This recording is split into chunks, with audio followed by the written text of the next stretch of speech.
আসসালামু আলাইকুম। রাত 8:30 বাংলাদেশ বেতার খবর পড়ছি শেনাজ পারভিন। শুরুতেই শিরোনাম।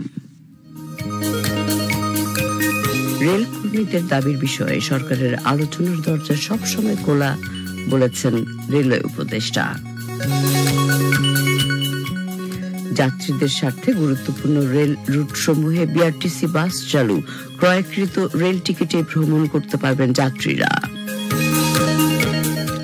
সরকারের পক্ষ থেকে দাবি পূরণের আশ্বাসের পর আন্দোলনরত 7 কলেজের শিক্ষার্থীদের 24 ঘন্টার আলটিমেটাম প্রত্যাহার।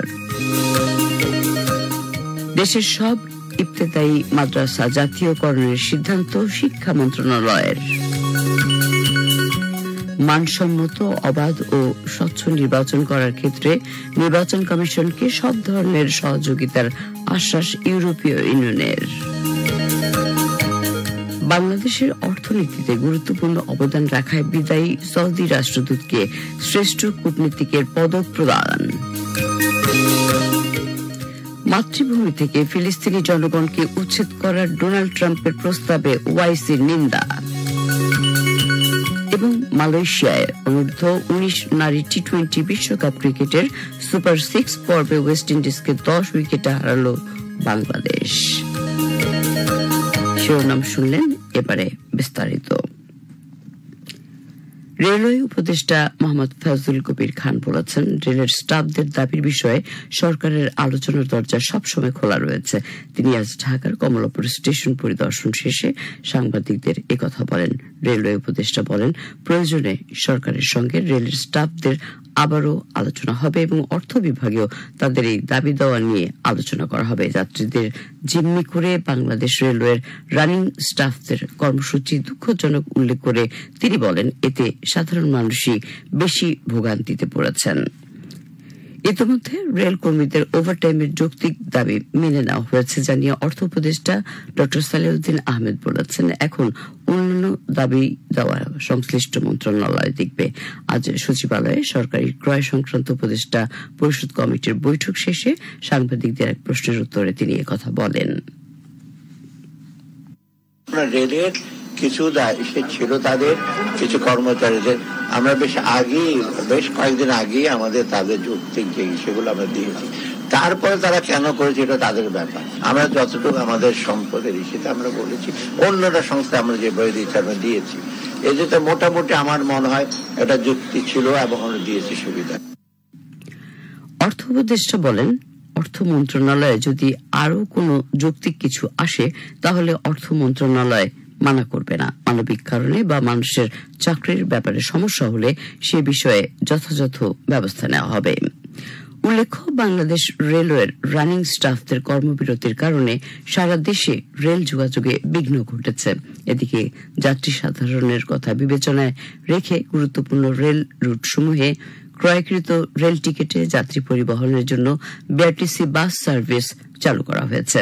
ঢাকা রেলওয়ে স্টেশন ও বিমানবন্দর রেলওয়ে স্টেশন হতে চট্টগ্রাম, রাজশাহী, সিলেট, খুলনা, কুমিল্লা, বগুড়া ও ময়মনসিংহগামী যাত্রীরা তাদের ক্রয়কৃত রেল টিকিটে বিআরটিসি বাস সার্ভিসের মাধ্যমে ভ্রমণ করতে পারছেন এবং এই সকল স্থান হতে ঢাকাতে এই সার্ভিসের মাধ্যমে আসতেও পারবেন। পরবর্তী নির্দেশনা না দেওয়া পর্যন্ত এই বিআরটিসি বাস সার্ভিস চালু থাকবে। আন্দোলনরত 7 কলেজের শিক্ষার্থীরা সরকারের পক্ষ থেকে 6 দফা দাবি পূরণের আশ্বাস পেয়ে তাদের 24 ঘন্টার আলটিমেটাম প্রত্যাহার করেছে। আজ সচিবালয়ে স্বরাষ্ট্র উপদেষ্টা অবসরপ্রাপ্ত লেফটেন্যান্ট জেনারেল মোহাম্মদ জাহাঙ্গীর আলম চৌধুরী এবং তথ্য ও সম্প্রচার উপদেষ্টা মোহাম্মদ নাহিদ ইসলামের সঙ্গে বৈঠকের পর তারা এই সিদ্ধান্তের কথা জানান। প্রধান উপদেষ্টার বিশেষ সহকারী মোহাম্মদ খুদা বক্স চৌধুরীও বৈঠকে যোগ দেন। পরে স্বরাষ্ট্র উপদেষ্টা সাংবাদিকদের বলেন, বৈঠকে শিক্ষার্থীদের দাবি ও সমস্যা নিয়ে বিস্তারিত আলোচনা হয়েছে। তাদের যে কতগুলি দাবি ছিল এবং সমস্যা ছিল এগুলি নিয়ে আমাদের পুঙ্খানুপুঙ্খানু আলাপ হয়েছে এবং আমার ছোট ভাই যেটা বললেন এগুলি উনি যেটা বলতে এটা সবই ঠিক এবং এইভাবে আমরা এগুলির ব্যবস্থা নিব।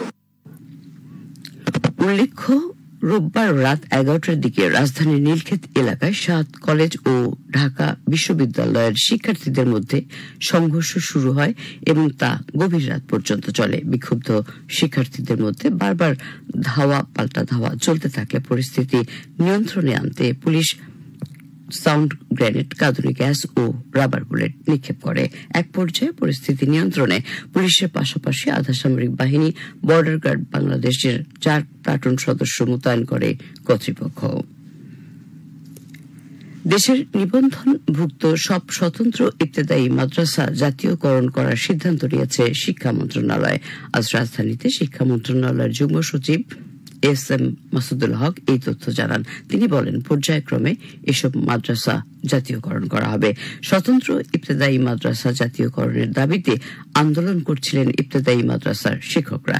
শাহবাগে ফিরে আন্দোলনকারীদের প্রতিনিধিরা জানান, দাবি মেনে নেওয়ার আশ্বাসে কর্মসূচি প্রত্যাহার করে নিয়েছেন তারা। তবে জুনের মধ্যে বাস্তবায়ন না হলে কঠোর আন্দোলন গড়ে তোলার হুঁশিয়ারি দেন তারা।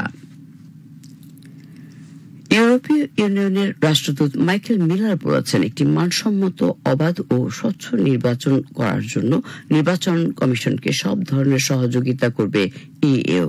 আজ রাজধানীর আগারগাঁওয়ে প্রধান নির্বাচন কমিশনার এএমএম নাসির উদ্দিনের সঙ্গে সাক্ষাৎ শেষে ইইউর রাষ্ট্রদূত মাইকেল মিলার একথা বলেন।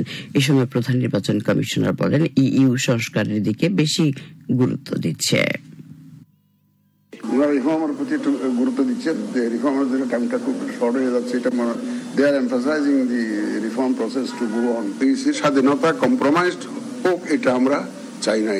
এই কথাটা ওনাদেরকে আমরা জানিয়েছি, তারা অ্যাপ্রিসিয়েট করছে, বলে যে আমরা বিশ্বাস করি ইসি শুড বি ইন্ডিপেন্ডেন্ট।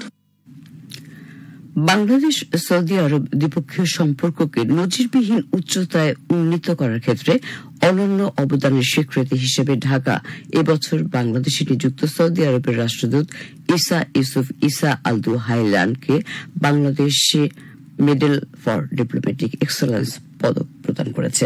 আজ রাজধানীর ফরেন সার্ভিস একাডেমিতে এক অনুষ্ঠানে পররাষ্ট্র উপদেষ্টা মোহাম্মদ তৌহিদ হোসেন পদকটি হস্তান্তর করেন।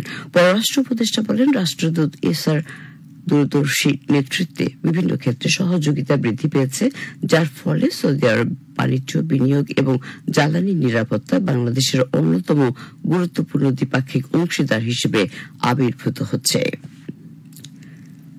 বিশ্বের বিভিন্ন দেশের সাথে বাংলাদেশের বাণিজ্য ঘাটতি কমিয়ে আনতে বিলাসী পণ্যের ব্যবহার হ্রাস এবং স্থানীয় উৎপাদন বৃদ্ধির কোনো বিকল্প নেই।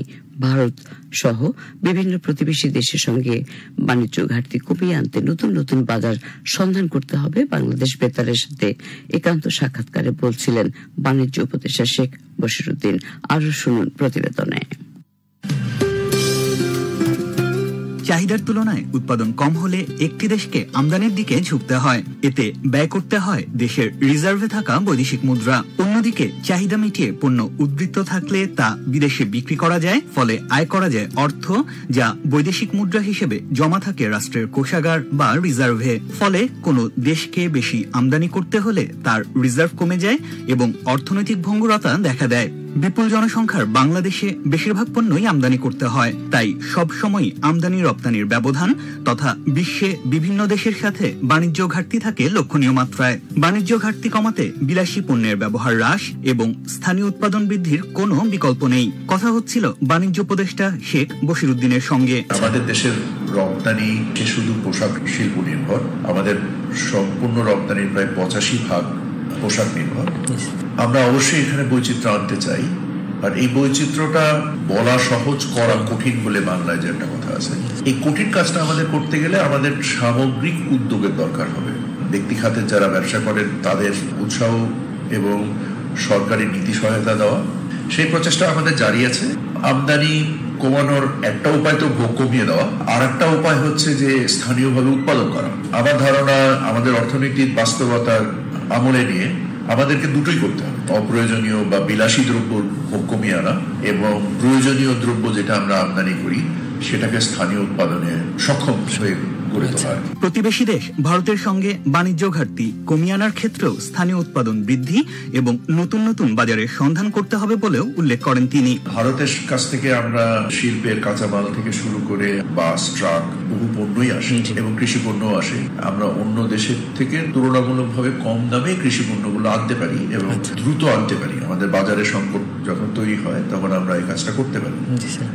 ঘাটতির পরিমাণ এতই বড় যে এটা একদিনে সম্ভব না।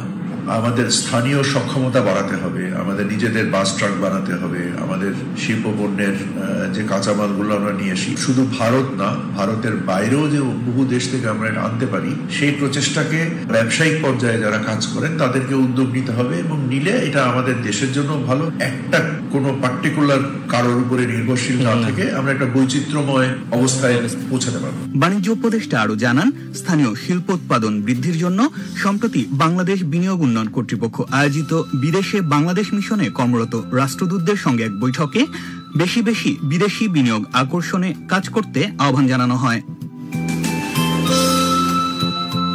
হিরক খান, বাংলাদেশ বেতার। খবর প্রচারিত হচ্ছে বাংলাদেশ বেতার থেকে। এখন রয়েছে বিজ্ঞাপন বিরতি। পেনশন এখন সবার জন্য। বৃদ্ধ বয়সে যা দিবে অর্থনৈতিক নিরাপত্তা। রেজিস্ট্রেশন করতে ভিজিট করুন upension.gov.bd। সর্বজনীন পেনশনে বেছে নিন আপনার স্কিম। জাতীয় পেনশন কর্তৃপক্ষ। খবরের বাকি অংশ পড়ছি নাসিমা রাজ্জাক। বাংলা একাডেমির আয়োজনে প্রতি বছরের মতো এবারও সোহরাওয়ার্দী উদ্যান ও বাংলা একাডেমি প্রাঙ্গণে অনুষ্ঠিত হবে অমর একুশে বইমেলা।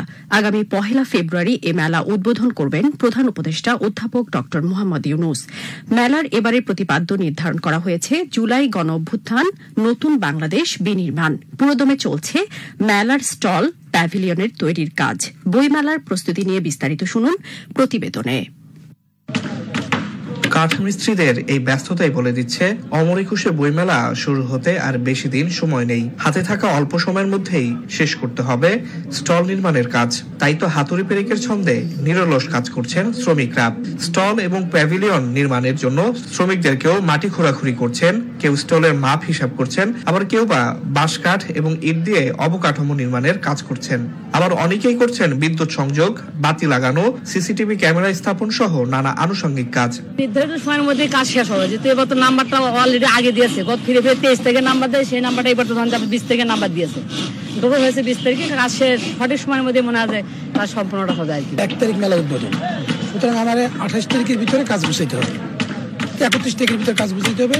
সেক্ষেত্রে সরকার প্রশাসন 30 তারিখ পর্যন্ত সময় বেঁধে দেয়। মাঝখানে টোকা মাঝখানে দূরত্ব কাজ চলছে আর কি, গত বছরের থেকে কাজ অনেক চাপ বেশি, খুব তাড়াহুড়ো করে করতেছি। দীর্ঘ 15 বছরের বেশি আওয়ামী শাসনের পতনের পর এবারের বইমেলা হবে জুলাই আগস্ট ছাত্র জনতার অভ্যুত্থানের চেতনা ধারণের মধ্য দিয়ে। তাই এবারের বইমেলা নিয়ে লেখক পাঠকদের আশাও অনেক বেশি। বইমেলা নিয়ে এবার আমরা আশাবাদী অনেক, যেহেতু একটা পুরো দেশের প্রেক্ষাপট পরিবর্তন হয়েছে, নতুন একটা প্রেক্ষাপটের নতুন একটা বইমেলা, এবং সেই সাথে আমাদের প্রকাশন থেকে এবার বেশ কিছু নতুন প্রজন্মের লেখকদের বেশ কিছু বই আসছে। বিগত 16-17 বছর ধরে একটা গৃহবন্ধুর লাগান ছিল, এবার মনে হয় মানুষের একটা মেলা নিয়ে একটা উৎসবের মতন একটা মানুষের মনে, স্টুডেন্টদের মনে, সাধারণ জনতার মনে একটা আনন্দ উৎসব করতে। জুলাই আগস্টের রক্তাক্ত বিপ্লবের স্মৃতি ধরে রাখতে এবারের মেলায় থাকছে জুলাই আগস্ট চত্বর। এবারের মেলায় স্টল পেয়েছে নতুন 85টি প্রকাশনা সংস্থা। সোহরাওয়ার্দী উদ্যান অংশে 622টি সৃজনশীল প্রকাশনা প্রতিষ্ঠানের স্টল এবং বাংলা একাডেমির আঙিনায় থাকছে শিল্পকলা একাডেমি, শিশু একাডেমি সহ 93টি সরকারি প্রতিষ্ঠান, এনজিও ও সামাজিক সংগঠনের স্টল। মেলায় 2 অংশ মিলিয়ে মোট স্টল থাকছে 715টি। ডেস্ক রিপোর্ট, বাংলাদেশ বেতার। পরিবেশ, বন ও জলবায়ু পরিবর্তন উপদেষ্টা সৈয়দা রিজওয়ানা হাসান বলেছেন, হারিয়ে যাওয়া বনভূমি উদ্ধার প্রকৃতি রক্ষায় অত্যন্ত জরুরি। তিনি বলেন, সরকার আগামী মার্চ মাস থেকে টাঙ্গাইলের শালবন পুনরুদ্ধারে কাজ শুরু করবে। সৈয়দা রিজওয়ানা হাসান আজ রাজধানীর বন ভবনে সহ ব্যবস্থাপনার মাধ্যমে মধুপুর গড়ের শালবন পুনরুদ্ধার বিষয়ক এক কর্মশালায় প্রধান অতিথির বক্তব্যে একথা বলেন। উপদেষ্টা বলেন, শালবন উদ্ধার কার্যক্রমে স্থানীয় জনগণের অংশগ্রহণ নিশ্চিত করা হবে। বাংলাদেশ ব্যাংকের governor doctor Ahsan H Mansur আমানতকারীদের আশ্বস্ত করে বলেছেন তারা দুর্বল ব্যাংক থেকে তাদের টাকা ফেরত পাবেন। তিনি আজ রাজধানীর সিরডপ মিলনায়তনে ক্ষুদ্র ঋণ বিষয়ক এক কর্মশালায় বক্তব্যে একথা বলেন। ডক্টর হাসান এইচ মনসুর ক্ষুদ্র ঋণ প্রতিষ্ঠানের জন্য ক্রমবর্ধমান প্রতিযোগিতার কথা তুলে ধরে বলেন, মোবাইল আর্থিক পরিষেবা প্রদানকারীরা এখন ঋণ প্রদান এবং আমানত সংগ্রহ করছে। এছাড়াও ডিজিটাল ব্যাংকের উত্থান ক্ষুদ্র ঋণ প্রতিষ্ঠানগুলোর জন্য একটি নতুন চ্যালেঞ্জ তৈরি করবে। বিএনপির ভারপ্রাপ্ত চেয়ারম্যান তারেক রহমান বলেছেন, মানুষ যদি রাজনৈতিক দলের সঙ্গে না থাকে তাহলে সেই দলের কোনো সার্থকতা নেই। কোনো দল বা ব্যক্তি জনবিচ্ছিন্ন হলে তার পরিণতি 5ই আগস্টের মতো হবে। আজ খুলনা, সাতক্ষীরা ও বাগেরহাট জেলায় আয়োজিত কর্মশালায় অনলাইনে যুক্ত হয়ে তিনি কথা বলেন। এ সময় তারেক রহমান দলীয় নেতাকর্মীদের রাষ্ট্র সংস্কারের ঘোষিত 31 দফা জনগণের কাছে তুলে ধরার নির্দেশনা দেন। দেশের 3টি বিমানবন্দরে 4টি প্রকল্পে 812 কোটি টাকা আত্মসাতের অভিযোগে ফ্যাসিস্ট শেখ হাসিনার সামরিক উপদেষ্টা তারিক আহমেদ সিদ্দিক সহ 19 জনের বিরুদ্ধে পৃথক 4টি মামলার তদন্ত প্রতিবেদন আগামী 24 এপ্রিল দাখিল করতে হবে। আজ ঢাকা মহানগর জ্যেষ্ঠ বিশেষ জজ জাকির হোসেন গালিব পৃথক 4 মামলার এজাহার গ্রহণ করে প্রতিবেদন দাখিলের জন্য এদিন ধার্য করেন। এর আগে গতকাল তাদের বিরুদ্ধে পৃথক 4টি মামলা করে দুর্নীতি দমন কমিশন। মালয়েশিয়ায় প্লান্টেশন সেক্টরে নির্বাচিত কর্মী প্রেরণের সময়সীমা 31 মার্চ পর্যন্ত বৃদ্ধি করা হয়েছে। প্রবাসী কল্যাণ ও বৈদেশিক কর্মসংস্থান মন্ত্রণালয়ের এক বিজ্ঞপ্তিতে আজ কথা জানানো হয়। মালয়েশিয়ার প্লান্টেশন সেক্টরে নির্বাচিত কর্মীদের আগামী 15 ফেব্রুয়ারির মধ্যে ভিসা প্রাপ্তি সহ সব কার্যক্রম সম্পন্ন করার জন্য বিজ্ঞপ্তিতে উল্লেখ করা হয়েছে। বিজ্ঞপ্তিতে একজন কর্মীর জন্য সর্বোচ্চ অভিবাসন ব্যয় সরকার নির্ধারিত ৭৮,৭৪০ টাকা ধার্য করা হয়েছে। অনুমোদিত রিক্রুটিং এজেন্ট ব্যতীত অন্য কারো সাথে প্লান্টেশন সেক্টরে নির্বাচিত কর্মীদের লেনদেন না করার জন্য বলা হয়েছে। বাংলাদেশ বেতার এখন স্মার্টফোনে আপনার হাতের মুঠোয়। অ্যাপের মাধ্যমে বাংলাদেশ বেতারের সংবাদ এবং অনুষ্ঠান শুনুন বিশ্বের যে কোনো প্রান্ত থেকে। আপনাদের পছন্দের অনুষ্ঠান শুনতে গুগল প্লে স্টোর বা অ্যাপল স্টোর থেকে আজই ডাউনলোড করুন বাংলাদেশ বেতার অ্যাপটি। এবারে আন্তর্জাতিক সংবাদ। ইসলামী সহযোগিতা সংস্থা ওআইসি ফিলিস্তিনি জনগণকে তাদের মাতৃভূমি থেকে বাস্তুচ্যুত করার প্রস্তাবের আনুষ্ঠানিক নিন্দা জানিয়েছে। আজ এক বিবৃতিতে ওআইসি জানায়, এ ধরনের পদক্ষেপ ফিলিস্তিন ইস্যুকে দুর্বল করার প্রচেষ্টা। এটি আন্তর্জাতিক ও জাতিসংঘ আইনের সুস্পষ্ট লঙ্ঘন। ওআইসি তাদের নিজস্ব ভূমি এবং পবিত্র স্থানের ওপর ফিলিস্তিনি জনগণের অধিকারের প্রতি দ্ব্যর্থহীন সমর্থন পুনর্ব্যক্ত করেছে।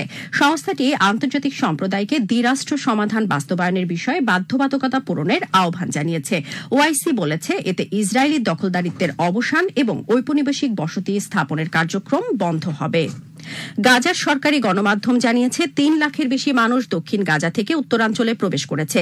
ইসরায়েল ও হামাস আরও 6 জিম্মির মুক্তির জন্য একটি চুক্তিতে পৌঁছানোর পর এই ঘটনা ঘটল। ইসরায়েল সরকার গতকাল এক বিবৃতিতে জানায়, গাজায় জিম্মিদের মধ্যে 8 জন মারা গেছে। যুদ্ধবিরতির প্রথম পর্যায়ে এদের মুক্তি পাওয়ার কথা ছিল। আবারও দেশের খবর। সাভারে তারুণ্যের উৎসব 6ষ্ঠ বিকেএসপি কাপ আন্তর্জাতিক অ্যাথলেটিক্স প্রতিযোগিতা আজ শুরু হয়েছে। বাংলাদেশ অ্যাথলেটিক্স ফেডারেশনের প্রেসিডেন্ট অবসরপ্রাপ্ত মেজর জেনারেল ড মোহাম্মদ নাইম আশফাক চৌধুরী প্রধান অতিথি হিসেবে 2 দিনব্যাপী এই প্রতিযোগিতার উদ্বোধন করেন। বিস্তারিত শুনুন প্রতিবেদনে। তারুণ্যের উৎসবে বিকেএসপি প্রতিপাদ্যকে সামনে রেখে শুরু হলো 6ষ্ঠ বিকেএসপি কাপ আন্তর্জাতিক অ্যাথলেটিক্স প্রতিযোগিতা 2025। কুচকাওয়াজ, মশাল প্রজ্বলন ও ডিসপ্লে সহ বিভিন্ন আনুষ্ঠানিকতার মধ্য দিয়ে মঙ্গলবার সকালে বাংলাদেশ ক্রীড়া শিক্ষা প্রতিষ্ঠান বিকেএসপিতে শুরু হয় এই প্রতিযোগিতা। বাংলাদেশ অ্যাথলেটিক্স ফেডারেশনের প্রেসিডেন্ট অবসরপ্রাপ্ত মেজর জেনারেল ড মোহাম্মদ নাইম আশফাক চৌধুরী রং বেরঙের বেলুন উড়িয়ে প্রতিযোগিতার উদ্বোধন করেন। এ সময় তিনি বলেন, দেশের ক্রীড়াঙ্গনকে শক্তিশালী করতে এ প্রতিযোগিতা বিশেষ ভূমিকা রাখবে। বর্তমান ইন্টারিম গভর্নমেন্ট যে উদ্যোগ নিয়েছেন, আমাদের যে তরুণ সমাজ যাদের কারণে আমরা দ্বিতীয় স্বাধীনতা পেয়েছি, তাদেরকে এক ধরনের উদ্বুদ্ধ করা, যাতে খেলাধুলার চর্চা মাধ্যমে নিজের যে শারীরিক যোগ্যতা আছে এটাকে সামনে এগিয়ে নিয়ে যায়। সুস্থ স্বাস্থ্যের জন্য প্রয়োজন আমাদেরকে খেলাধুলার মাঠে আসতে হবে। অনুষ্ঠানে উপস্থিত বিকেএসপির মহাপরিচালক ব্রিগেডিয়ার জেনারেল মোহাম্মদ মুনিরুল ইসলাম বলেন, জুলাই আগস্ট বিপ্লবের মধ্য দিয়ে ক্রীড়াঙ্গন নতুন করে প্রাণ ফিরে পেয়েছে। অ্যাথলেটিক্স টুর্নামেন্ট আয়োজনের উদ্দেশ্যই ছিল যে সারা দেশের অ্যাথলেটিক্স অঙ্গনে নতুন ফেডারেশন যেন একটা নতুন বিপ্লবের সাথে নতুন যে দেশ আবার নতুন ভাবে আমরা পেলাম, সেই অনুযায়ী ক্রীড়াঙ্গনে বিশেষ করে অ্যাথলেটিক্স অঙ্গনে যেন একটা গণজোয়ার চলে আসে। প্রতিযোগিতায় অংশ নেওয়া খেলোয়াড়দের চোখে মুখে দেখা যায় উচ্ছ্বাসের ছাপ। অনেক ভালো হয়েছে, আমি অনেক খুশি। এটা আমার ফার্স্ট টাইম ছিল। আমার কোচ আমার প্রতি অনেক পরিশ্রম করাতে আজ একটা ভালো ফলাফল পাইছি আমি। অনুভূতি আসলে সবসময় অনেক ভালো হয়। অনেক কষ্ট করছি, এটার পিছনে সম্পূর্ণ অবদান হচ্ছে বিকেএসপির। বিকেএসপিতে ভর্তি হয়েছি এবং বিকেএসপি থেকেই খেলা হবে। মেয়েরা অনেক কিছু করতে পারে দেশের জন্য, তাহলে তাদের ফ্যামিলিও একটু তাদেরকে খেলার জন্য উদ্বুদ্ধ করবে, এরকম কিছু। মেয়েরা তো এমনিতেও অনেক দিক দিয়ে এগিয়ে যাচ্ছে। এবছর প্রতিযোগিতায় বিকেএসপি ছাড়াও দেশের সকল বিভাগীয় দল ও নেপালের একটি দল অংশগ্রহণ করছে। দুদিনব্যাপী আয়োজিত এই প্রতিযোগিতায় 150 জন অ্যাথলেট 25টি ইভেন্টে 75টি পদকের জন্য মুখোমুখি হচ্ছে। এ ধরনের আয়োজন বিকেএসপির অ্যাথলেটদের প্রতিযোগিতামূলক মনোভাব সৃষ্টিতে গুরুত্বপূর্ণ ভূমিকা পালন করবে বলে মনে করছেন সংশ্লিষ্টরা। হিরক খান, বাংলাদেশ বেতার। খেলার খবর ক্রিকেট। মালয়েশিয়ায় অনূর্ধ্ব 19 নারী টি-20 বিশ্বকাপ ক্রিকেটের সুপার 6 পর্বে আজ বাংলাদেশ 10 উইকেটের বড় ব্যবধানে ওয়েস্ট ইন্ডিজ নারী দলকে পরাজিত করেছে। বৃষ্টিবিঘ্নিত খেলায় ওয়েস্ট ইন্ডিজ নারী দল প্রথমে ব্যাট করে নির্ধারিত 13 ওভারে 6 উইকেটে 54 রান করে। জবাবে বাংলাদেশ 8 ওভার 5 বলে কোনো উইকেট না হারিয়ে জয়ের জন্য 55 রান সংগ্রহ করে। দিনের অপর ম্যাচে ভারত 150 রানে স্কটল্যান্ড নারী দলকে হারিয়ে দেয়। আগামীকাল নারী টি-20 বিশ্বকাপ সুপার 6-এ বাংলাদেশ সময় সকাল 8:30টায় নাইজেরিয়া আয়ারল্যান্ডের এবং দুপুর 12:30টায় অস্ট্রেলিয়া শ্রীলঙ্কার মোকাবেলা করবে। সবশেষে আবহাওয়া। আজ রাত 1টা পর্যন্ত পূর্বাভাসে বলা হয়েছে অভ্যন্তরীণ নদীবন্দরগুলোর জন্য কোনো সতর্কবাণী নেই এবং কোনো সংকেত দেখাতে হবে না। শেষ করার আগে শিরোনামগুলো আরেকবার। রেলকর্মীদের দাবির বিষয়ে সরকারের আলোচনার দরজা সবসময় খোলা, বলছেন রেলওয়ে উপদেষ্টা। যাত্রীদের স্বার্থে গুরুত্বপূর্ণ রেল রুটসমূহে বিআরটিসি বাস চালু, ক্রয়কৃত রেল টিকিটে ভ্রমণ করতে পারবেন যাত্রীরা। সরকারের পক্ষ থেকে দাবি পূরণের আশ্বাসের পর আন্দোলনরত 7 কলেজের শিক্ষার্থীদের 24 ঘণ্টার আলটিমেটাম প্রত্যাহার। দেশের সব ইফতেতায়ী মাদ্রাসা জাতীয়করণের সিদ্ধান্ত শিক্ষা মন্ত্রণালয়ের। মানসম্মত, অবাধ ও স্বচ্ছ নির্বাচন করার ক্ষেত্রে নির্বাচন কমিশনকে সব ধরনের সহযোগিতার আশ্বাস ইউরোপীয় ইউনিয়নের। বাংলাদেশের অর্থনীতিতে গুরুত্বপূর্ণ অবদান রাখায় বিদায়ী সৌদি রাষ্ট্রদূতকে শ্রেষ্ঠ কূটনীতিকের পদক প্রদান। মাতৃভূমি থেকে ফিলিস্তিনি জনগণকে উচ্ছেদ করার ডোনাল্ড ট্রাম্পের প্রস্তাবে ওআইসি নিন্দা। এবং মালয়েশিয়ায় অনূর্ধ্ব 19 নারী টি-20 বিশ্বকাপ ক্রিকেটের সুপার 6 পর্বে ওয়েস্ট ইন্ডিজকে 10 উইকেটে হারালো বাংলাদেশ। খবর শেষ হল। এখন শুনুন সংবাদ পর্যালোচনা। লিখেছেন মাইনুর রহিম, পড়ছি শারমিন মৃত্তিকা। গতকাল